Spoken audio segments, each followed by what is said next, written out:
I kid you I not. want to go. Yeah, well, It's beautiful. Let's I, go. I think the last time I invited you, you were already at the pool with your girl. So Maybe Oh, so. pool with the girl, dude. Got to stay at the There you pool go. with the girl, dude.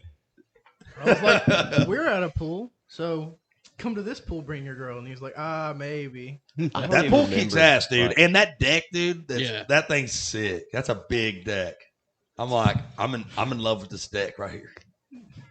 I'm gonna build me one. Can you? I'm just gonna build a deck in the middle of the field, just a deck. No house. I'm gonna build. Fuck a house, dude. I just want a deck. Just come over to my deck. Yeah. Hey, girl, you want to climb up under this deck, get some sleep, hang out with some snakes and shit. That's amazing. You can thank my buddy in Oklahoma for these thoughts.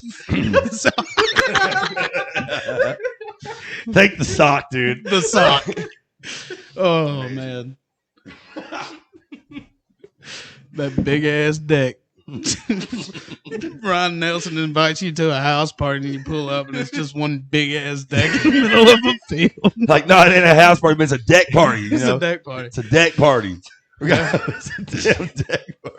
Imagine giving people directions to that. Like, You're just gonna drive through this field, and then up on your left, you're just gonna see this deck. Like, that's where we're at. This is where we're gonna be all night. She's like, where? She's like driving. She's like, where is this thing? And it's like, wait, like he said a deck. Like he meant an actual deck. An actual deck party. I'm like, yeah, what's up? Like, you got a problem?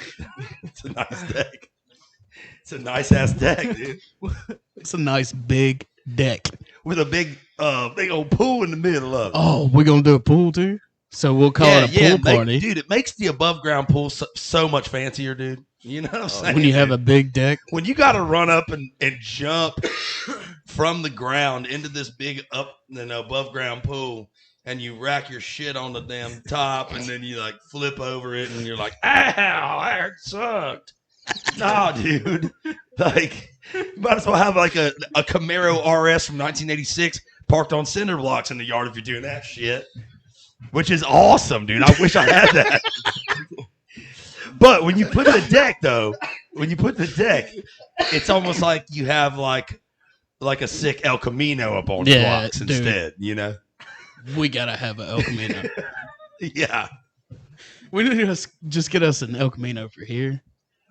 Have That you we seen can- those ones that were like Chevelles? They're basically a Chevelle on the front end, and it had the El Camino back. Yeah, it's all. So it was party Like, in where the do you front, get party that, dude? that was a mullet car right there. Most of the El Caminos you see though are those like one. They ain't definitely ain't a Chevelle on the No, front no, end. no, They no. ain't got that They kind of look power. like shit. I know. That's why I like them though. They're Yeah. so They're terrible. Ugly, they're ugly as shit. For the same reason I like '90s Astro vans. And even if they have, even if I'm done. Okay, so we got any question? Any more good questions? I don't know if you can. I need to pull out the list. I don't know if you can necessarily say exactly who, but who is your favorite artist that you've ever worked with or hung out with? Good question. Now, if you can't say it because it'll hurt people's feelings, you don't have to. I mean, man, it's like it's wild because when you're hanging out, like I get to pretty much pick and choose who I mess with, you know. And when you're hanging out with people who like to be great artists and like have artistic minds, it's like each one of those people is like wildly different. Right. So it's hard to even like pick a favorite. Like you hang out with Nate Frederick and it's like one completely like it's dude. one vibe. I love Then that you guy. then you hang out with like Jelly Roll, it's a completely different vibe, but like equally cool, cool, yeah. And it's always a different experience, and that's part of the fun of it, really. So it's hard to say a favorite. I definitely had guys I looked up to, but at the same time, when you look up to people, sometimes you meet them and they're like such a dickhead, and you're like, man, fuck, I liked this guy. Now I don't know if I like him anymore. don't. It's like don't meet your heroes. That's kind of there's a little truth to that. Yeah, for sure. Well, when it ruins somebody that you really liked, Yeah. when you like really love their shit, and then you meet them and they're just like such a dick. You're like, oh man, I hate this person. Yeah, I know. They It sucks. suck, dude. But sometimes, sometimes some of the best artists are like just kind of assholes. Yeah, I get that. You know, it's kind of common. You see it a lot. So Yeah. But I tend to not hang around those people as much. You know, so I get to hang I around know, I get to hang around fun people that I the like. entire you know? group that you're with are some of my favorite artists across the board. You Oh, hang yeah. out with a very solid group of artists. Thank you. You got Joe, Yep. great guy. Me and Joby go way back. Then you got Nate Frederick. Oh, Love him. NATO. And you got Ben and Meg. I love them too. Amazing. Gabe Lee, Gabe Lee. Vinny Pale-Izzy, Just keep going. Colin Nash. Just keep going. All those guys kill, dude. I know. Harper O'Neill. There's a bunch of these. See, it's like And sometimes they're I'm all like, sneakers too. Like, oh, dude, they're all so good. yeah, it's just They're all so good. They got their own thing going. That's the thing that I'm talking about, where it's like each time it's different. You know when you're not hanging out with like real artists because every time it's the same fucking Same guy shit, every yeah. time. That's like, dude, you're the same fucking guy that every other guy is. Like, that's not being an artist. Being an artist is being your own fucking person, whatever that Exactly. is, and just owning that and just rolling with that. hell yeah. You know, there's guys in town that are doing a completely different brand than I would ever consider doing, but if they're doing it with conviction, then it's fucking cool, and I Rock it out. like it. Yeah. You know, it could be something completely like off the what you would think I would like, Right. and I might fucking love it just because I can tell that person's like doing it with conviction. They mean it. Putting their work in too. So really, like when it comes to like favorite artists and stuff, it's really it comes down to that, man. My favorite kind of artists to be around are the ones that are like thinking like that. Yeah. You know. Yeah. Well, y'all Trying got to be- y'all a good little team built up, and It's pretty cool, man. And shoot, man. And then like in my earliest days, man, I was Jordan Fletcher's from my hometown, so Yeah. me and him came out together, and the Muscadine Bloodline guys, man, they taught me, dude. I learned so much. Like without them even like sitting there directly teaching me, like I learned so much just watching them Right. operate because they operate so tight. Yeah. Their live shows so tight. They're like, I don't know, just there's like a general like put togetherness about their operation that is like inspiring. If you see Yeah. it, you're like, oh, that's what it's supposed to look like. Exactly. You know? And and then Riley came into that office. That's how I ended up starting writing with Riley. And like watching when his she watching comes his home thing tonight, yeah. But love that watching song. his thing operate and like that, man, that was huge learning experience, Yeah. you know. And and he's blowing the hell up right oh now. yeah, dude. I'm sure I wonder where our song's at now. I haven't looked in a long time. I don't I even haven't. know. Fact But, like, guy, check it. But like, dude, that one. I mean, that one's like a kind of old, like lost in time kind of Yeah. song. But dude, there's some people that still like. I love it, that you song. know? So That's one of my favorites is When She Comes Home Tonight. hell yeah, man. That's one of my Riley Green favorites. and Yeah, I'm glad Ryan you Nelson like favorites. I do have one favorite that I don't know if you'll ever release it, but Pearl Snap. Yeah. Yeah. Oh, it's gonna come out. that song is. I'm thinking about releasing that in the wintertime, actually, that would be a just good. to let out the secrets.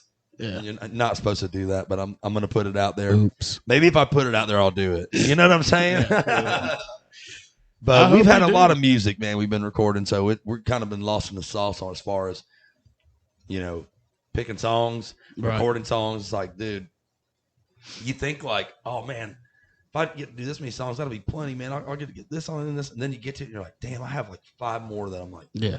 equally, I would put on. So So- you got to cut stuff, and Speaking of that, that means I think I heard somebody say you got a song coming out Friday. oh yeah, we do. Oh, Wasn't the truck? wasn't The truck? It's coming out Friday. Love that song. Matt McKinney, James Kelly's hook. We're sitting right here in the Redneck Frat House, sitting right where we are right now. That's awesome, dude. And that one was fast, dude, and it was an easy write because the hook was so damn good. It is good. Old James Kelly, dude, whipping out those crazy hooks. That guy's a freak. He's a freak, and I was like, dude, that's one of the best hooks I've ever heard. Let's write that right now. I said, if you write that with anybody else, I'll fucking kill you. I told her that. Do not write that with anybody else. This is us. This is for us. But yeah, he had told me about that hook, I think, before that write. And Yeah. I was like, dude, I want to write, I wanna And then write we it. get in the I room wanna with write it McKinney, right and he's now. like, what about that wasn't the truck? And I was like, yes. Done. Yes. And I love how it turned out. It's pretty damn, honest to the way it was written. I heard We you don't play put it. a whole lot of bells and whistles on stuff. I heard you play that. I think you played that at Live Oak one night. The first time I heard it. Oh, really? Yeah, and I enjoyed the shit out of it. I was like, man. I feel like it gets a little lost on people live, but maybe that's just because it's right now and people haven't heard it and stuff. It's a little different. When people know the song, they're all like happy and yelling and singing. When they haven't heard it, it's a different vibe in general. So I probably attest some of it to that, but it is a slower song, and unless you're really paying attention, you might not catch the hook. Right. The hook, you know. But at the same time, if you do, it's like then it makes all the difference. And I guess that's the difference between me and the rest of the crowd is because I do listen. I sit there and listen. Yeah, But I'm hoping there's people out there that want to do that. yeah, This song, I know. Same here. Because if they do, they might really like it. If they don't, they might not. They might not catch it. Right. But hopefully they will. By the way, I might be wrong about this, but I believe it is number 64. Which one now? When she comes home tonight. What do you mean 64? Number 64 on Apple's music charts. Oh. I might be wrong. Oh, Jesus. No. I mean like there's streams. Like you can look at how many times it's been streamed and stuff. Spotify's probably the biggest, so they probably have the highest stream. YouTube, like that song's done really well on YouTube. Yeah. I remember it was already like over 10 million YouTube streams. That's crazy. About 6 months ago. So I don't even know where it's at now. That's crazy stuff, man. You always like when you want to write songs. That's like something that you want to like achieve or whatever. Right. Like I want to have a song get millions of streams, right? Like, and it seems like unattainable because you're like, well, who the hell's ever going to hear the shit I'm writing? No one gives a shit, and like the thought of getting a cut right now is like almost non-existent. Like unless you're writing in the room with the artist, With that artist, yeah. it is probably not going to happen. People are like, oh yeah, we're pitching this to so and so. I'm like, okay, and I'm Have fun. I'm gonna eat the moon because it's made out of barbecue spare ribs. You know what I'm saying? Like, come on. No one caught that joke. I did. That's what I was looking at you like. That's an old joke. I'm dating myself out here. Sorry, guys. Because you're old. Yeah. Somebody's got a birthday coming up. Oh shit. I think it's the big 3-0. Oh man. Well, you know what? I've already conceded to the idea, and I'm like, all right, 30, take me. Hey, I'm telling you, my 30s Take me have 30. been fabulous. That's what I hear. I hear the 30s are awesome, and Yeah. I can tell you what, going from like being 29 was so much fucking cooler than being 23 or 24. Right. So much cooler. The 30s are just So it's just a damn fun. continuation of that. Oh, yeah. But you're just getting older the whole time, and you're going more But- deaf. And you're a little bit more wiser on the stuff Yeah. that you do. Yeah. But- I'm seeing that myself already a little bit. It's just so much more fun because you can sit back and look at the 23-year-olds like we used to be that are acting a damn fool Yep. and having the time of their life. But we're sitting here in the corner going, yeah, We're going to deal with so much less problems tomorrow than they are. I'm not going to wake up and hurt all over tomorrow. And have lost like everything in your pockets. Yes. And like, you can't find your keys. And it's like one of those. Yeah. Yep. Good times. Did that a lot of times. Well, For sure. I still do that every Yeah, now we and do. then, Yeah, we do. but it's not every weekend like it used to be. Yeah, a little bit wiser. Yeah. Budweiser. A little bit more Oh. Budweiser. That's too heavy. Shit's heavy, boy. Make you burp. Yeah, it'll give me a headache after a while. Yeah. Yeah. I don't like headaches. What do you think about Coors Banquet? Y'all like that? I do like Coors Banquet. It is a pretty tasting beer. My It favorite. tastes like the Rockies. My favorite's Miller or Bush. I can get behind that. The Bush. The Bush. It makes you want to be on a big deck in the middle of a field. Man, if you like Bush, dude, you should go back to the 80s, man. I'm sure they had it back then. I heard yeah. they liked that Bush back then. Yeah. That's what they call. There's like an area of Australia they call the bush.